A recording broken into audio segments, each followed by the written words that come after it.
जिंदगी में तीन रास्ते हैं और इन तीन रास्तों में से आप किस रास्ते पर चलोगे वो चॉइस सिर्फ आपकी है। वो डिसीजन आपके लिए आपके सिवा और कोई नहीं ले सकता।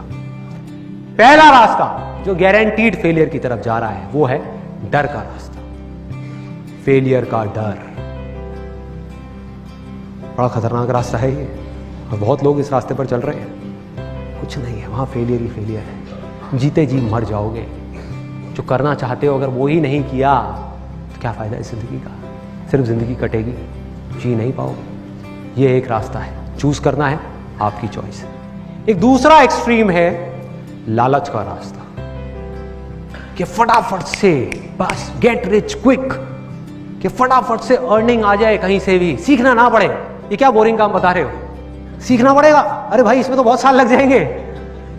फटाफट से 6 महीने मैं किसी कंपनी में जाकर के पैसा लगाऊं 50,000, 6 महीने बाद 1 लाख रुपए मिल जाए, ये मिल जाए, वो मिल जाए। अरे मुझे ये नहीं मिला, मुझे वो नहीं मिला। ये एक रास्ता है, इसको बोलते हैं फोकस ऑन अर्निंग, लालच का रास्ता।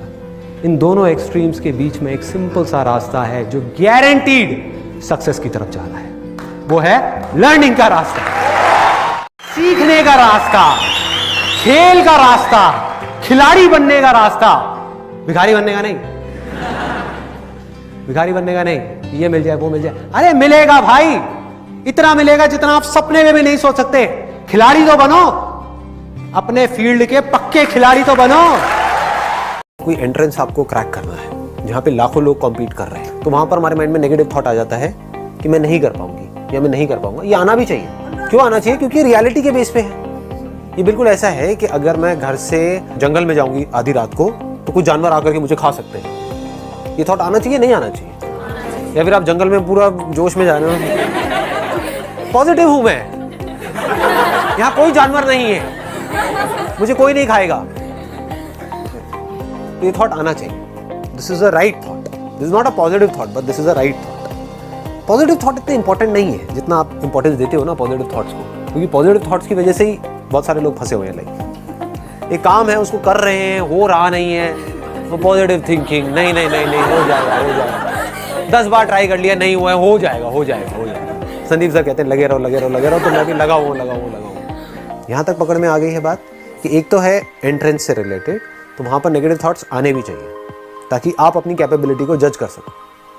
आप देख सको कि whether I have that kind of persistence in comparison to other people. यहाँ पे अपने आप को औरों से कंपेयर भी करना पड़ेगा। मैं कहता हूँ अपने आप को किसी से कंपेयर मत करो। अरे आप एक कंपैरिजन, एक कॉम्पिटिटिव फील्ड में जा रहे हो, वहां तो करना ही पड़ेगा। आप आकर के मेरे से पंजा लगा रहे हो और आपने स्टेक पे क्या लगा दिया है कि जो जीता आपका घर मेरा हुआ या मेरा घर आपका हुआ। यही तो स्टेक पे है। एंट्रेंस आप क्रैक करने के लिए जा रहे हो, लाखों रुपए लग रहे हैं, लाखों रुपए है आपकी जेब में, तो आपको लोन उठाना पड़ रहा है। इसका मतलब आपका घर लग गया ना दाव पे। तो आप अपना घर दाव पे लगा रहे हो किस बेस पे कि मुझे लगता है मैं क्रैक कर लूंगा। मैं आपको डिमोटिवेट नहीं कर रहा हूं, मैं आपको ये कह रहा हूं कि अपनी स्ट्रेंथ को एनालाइज करना चाहिए किसी से भी लड़ने से पहले। यू नीड टू अंडरस्टैंड कि क्या रिस्क है वहां पर, क्या इसके अलावा भी कोई और ऑप्शन है।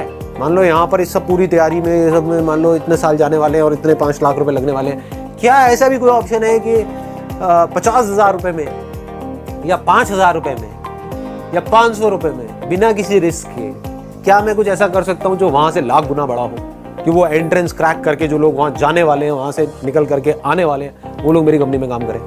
क्या ऐसा कुछ हो सकता है? बट ऐसा हम कभी सोचते नहीं है। क्यों नहीं सोचते? क्योंकि ऐसा कोई नहीं सोचता। मैं कैसे सोच लूं? जो सब सोचते हैं वही तो मैं सोचूंगा, जैसे सब चल रहे हैं वही तो मैं चलूंगा। सब एक दूसरे से लड़ रहे हैं तो मैं भी तो लड़ूंगा। तो सब वही कर रहे हैं जो सब कर रहे हैं। और वहां पर पॉजिटिव होना कोई बहुत अच्छा नहीं है। आपको अपनी कैपेबिलिटी को देखना पड़ेगा। लाखों में से कुछ हजार लोगों का सिलेक्शन होने वाला है। यू नीड टू सी कि आप उसमें क्या इन्वेस्ट करने वाले हो। वहां पर हम सोचते ही नहीं है। दूसरा है कि बिजनेस आप कर रहे हो और बिजनेस में हम फेल हो रहे हैं। बिजनेस में कभी भी माइंड को बंद मत करना। कॉम्पिटिटिव एग्जाम में you need to have a very narrow mind. अब ये सुनने में थोड़ा अजीब लगेगा आप लोगों, but it is a fact. In a competitive exam if you want to be successful you need to have a very very narrow mind. Narrow mind in the sense कि बस 24 घंटे इसके अलावा और कुछ थॉट भी नहीं आना चाहिए माइंड में। बिजनेस में इसका बिल्कुल ऑपोजिट है। वहां पर बहुत ब्रॉड माइंड चाहिए। वहां पर क्या है, you need to entertain more and more of ideas. कि अगर मैं बिजनेस कर रही हूँ, ये इस तरीके से काम नहीं कर रहा है, और क्या रास्ता है, और क्या, वहाँ पे आप नहीं बोल सकते और क्या रास्ता है। वही पेपर होगा जो आपको देना पड़ेगा। आप ये नहीं कह सकते और कोई पेपर भी है क्या, और कोई रास्ता भी है अंदर घुसने का। कोई रास्ता नहीं है, एक ही रास्ता है वहाँ पर वेल डिफाइंड एक ही रास्ता है, पहले ये, फिर ये, फिर ये, फिर ये। बिजनेस में ऐसा कोई रास्ता नहीं है। तो आपको देखना है सबसे पहले तो कि क्या आपका जो थॉट प्रोसेस है वो ब्रॉड माइंडेड है या नैरो माइंडेड है। अगर ब्रॉड माइंडेड है तो कॉम्पिटिटिव एग्जाम में क्रैक करना is next to impossible for you, क्योंकि हर रोज कुछ नए थॉट आएंगे माइंड में। अब मैं ये नहीं कह रहा कौन सही है कौन गलत है, I am not judging anybody and I am not saying narrow minded in a negative way. हो सकता है स्कूल टाइम से ही आप ऐसे थे कि मैं एक चीज में, मेरे से ना बहुत सारी चीजें नहीं होती है, एक काम पकड़ लिया बस उसी पे मैं लगाऊं और मैं करता चला जा रहा हूं। कुछ होते हैं वो बाय बर्थ ही अजीब से होते हैं, जैसे मेरे टाइप के कैरेक्टर होते हैं, वो मतलब एक जगह पे टिक नहीं सकते हैं, समझ गए। उनको होता है कुछ क्रिएटिव, ये क्रिएटिव लोग बोलते हैं इनको। हर सेकंड में कुछ अलग हो रहा है, हर सेकंड में कुछ नया हो रहा है, तो वहां तो हर सेकंड में कुछ अलग नहीं हो रहा है, मैं कैसे क्रैक करूंगा उस कॉम्पिटिटिव एग्जाम को, मेरे पास का तो नहीं है। तो वो आपको जाकर के किसी ऐसे से समझना पड़ेगा जो उस फील्ड में सक्सेसफुल हो चुका, उसके लिए मैं सही बंदा नहीं। But if you have got a creative mindset, अब वो हर एक का अपना अलग अलग होता है। जैसे होता है ना घर के अंदर कुछ अजीब सी चीजें आप कर रहे हो, कंप्यूटर में यहाँ पे वहाँ पे ये वो व्हाटएवर, कि मतलब कुछ भी थॉट्स आते रहते हैं, तो वहां पर तो पूरा खुला हुआ दिमाग चाहिए। कभी भी कोई भी अजीब सा थॉट आ सकता है, उसको आपने इंप्लीमेंट किया, नहीं काम किया, दूसरा किया, नहीं काम किया, तीसरा, अनलिमिटेड रास्ते, उसमें से कौन सा रास्ता काम करेगा कौन सा नहीं ये भी नहीं पता है। वहां पे एक थ्रिल है, मतलब this is an unknown path which looks very dangerous to most people. सबको श्योरिटी चाहिए, अननोन से डर लगता है, पता ही नहीं है कल क्या होने वाला है, इससे डर लगता है लोगों को। तो सबसे पहला स्टेप इसमें ये नहीं आता है कि जोश में आकर के अपना होश खो देना। सबसे पहला है होश में आराम से बैठ करके समझना कि मैं क्या हूं। वो कोई नहीं करता, क्योंकि आपको कोई और बताता है आकर के कि आप क्या हो। आपको खुद को पता भी है आप क्या हो, दुनिया आपको बताती है कि नहीं तू इस काम में अच्छा नहीं है, तू इस काम में अच्छा है, दुनिया बताती है और आप करने लग जाते हो। आपने बोला ब्रॉड माइंडेड और नैरो माइंडेड पोल्स अपार्ट है, ठीक है सर, लेकिन ब्रॉड माइंडेड मतलब बिजनेस जिस चीज को हम कह रहे हैं, उसमें सर लाइक अगर हमारे माइंड में कोई आइडिया आ रहा है और आइडिया पैसे से रिलेटेड है, और अभी हम फाइनेंशियली मतलब हम जो हम है फाइनेंशियली स्ट्रांग नहीं है, that's what your question is. नहीं, इसको नैरो अप्रोच कहेंगे। बिजनेस में ऐसा नहीं है कि जो मेरे माइंड में आइडिया आ रहा है उसके लिए मान लो मुझे 2 लाख रुपए चाहिए, तो मेरे घर वाले कह रहे हैं 2 लाख क्या, तेरे को 2 रुपए भी नहीं मिलेंगे तो मैं बिजनेस नहीं कर सकती। अगर आप ये कह रहे हो तो ये नैरो माइंडेड अप्रोच है, ये बिजनेस वाली अप्रोच नहीं है। ब्रॉड माइंडेड अप्रोच का मतलब क्या है, 2 लाख छोड़ मैं तो 2 रुपए से शुरू करूंगी। That is broad minded, that is entrepreneurship. कुछ भी नहीं है तो 2 रुपए भी नहीं है, 1 रुपए भी नहीं है तब भी होता है। बिजनेस का पैसे से कोई कनेक्शन नहीं है। तो जैसे मैं वेडिंग प्लानिंग का एक बिजनेस करना चाहती हूँ, लेकिन मैं सीए कर रही हूँ। अब आपने जो एग्जांपल दिया है मैं उसी से रिलेटेड आपको अभी बता देता हूँ। ये काम बिना पैसे के कैसे कर सकते हो। आप 100-200 रुपए अपने किसी फ्रेंड से ले सकते हो। अगर फेल हो गया प्लान तो उसे भी तो वापस करने पड़ेंगे, वो कहाँ से लाऊंगी। 100-200 रुपए भी नहीं, अरे 100 रुपए दो यार। सुनो, अब मैं ये कह रहा हूँ आप सीए कर रहे हो, करते रहो, साथ साथ में ब्रॉड माइंडेड अप्रोच आपको बता रहा हूँ क्या होती है। अगर मैं आपकी जगह होऊंगा तो मैं क्या करूँ, as simple as that. Wedding planning में मेरे को आइडिया आ रहा है और अंदर से आ रहा है, पहले तो मैं ये देखूंगा कि क्या एक्चुअल में आ रहा है या मैं बस वैसे ही मैंने बैंड बाजा बारात देखी और ये देखा तो मैं वैसे ही एक्साइटेड हो रही हूँ कि हाँ मैं भी कर लेती हूँ, नहीं भी किया तो कोई फर्क नहीं पड़ता है।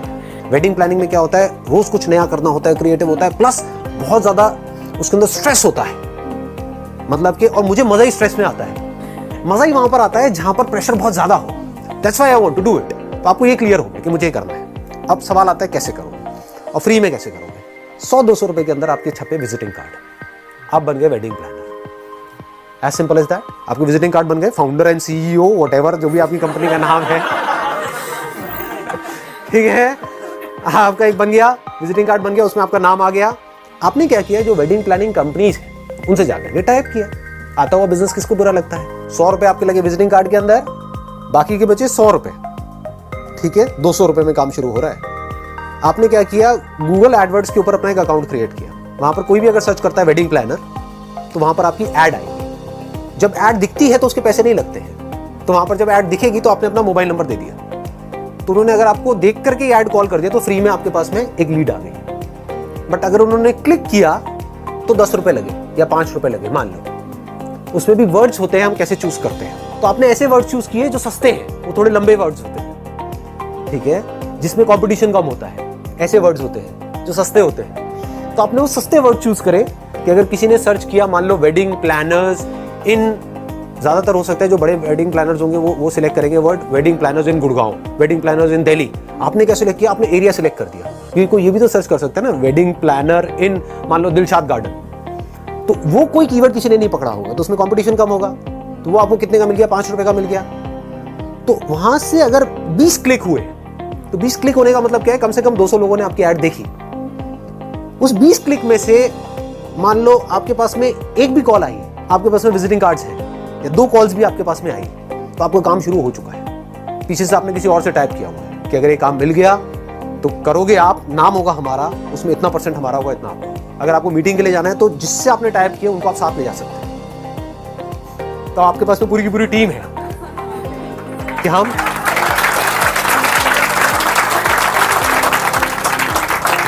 क्लियर हो रहा है। ऐसे शुरू करते हैं काम को।